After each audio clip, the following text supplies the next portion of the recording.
Hey everyone, and welcome back to another episode of Stacked in 3. Today, we're diving into Sovryn, a project that's really pushing the boundaries of what you can do with Bitcoin. Let me start immediately by sharing my screen so we can actually look into what they are doing. All right, so here we are. So Sovryn got actually two big things. I mean, you see here immediately they're pushing BitcoinOS, but before we even do that, let's have a look at their app. They actually have an app which is live. It's a D app.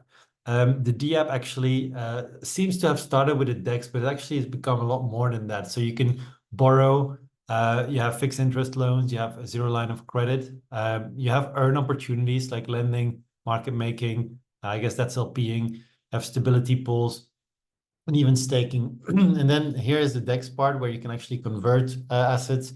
And then this is a part where you can have some governance stuff. So that's live. The cool thing is it's actually live on two chains. So it's live on Rootstock and it's live on Bob. So Bob is building on Bitcoin. So two Bitcoin L2s where they have these features.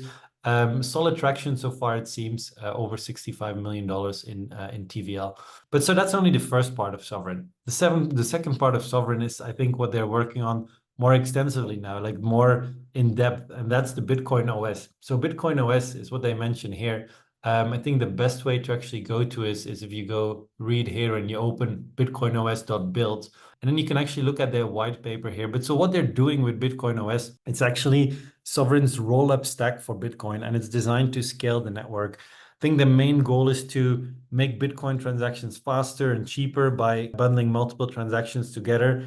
I assume it's by using like ZK Snark technology, but I haven't done the further research into that. But I would recommend you to kind of sign up for their important updates on their website so you can stay up to date on what's happening there. Lastly, Sovryn also uses the soft token for governance. So if you hold soft, you can get a say in how the platform kind of develops, and like that keeps everything nicely community driven. So I would say have a look at their website, read through it. They actually have a lot of stuff ongoing, a lot of activity now, especially pushing on Bob, and yeah, especially pushing on BitcoinOS as well, where I think they were one of the very first to do an actual ZK transaction onto the Bitcoin chain. So have a look, super interesting project. Keep up to date. That was it for today's episode of Stacked in 3. Thanks for tuning in, and keep on stacking those sats.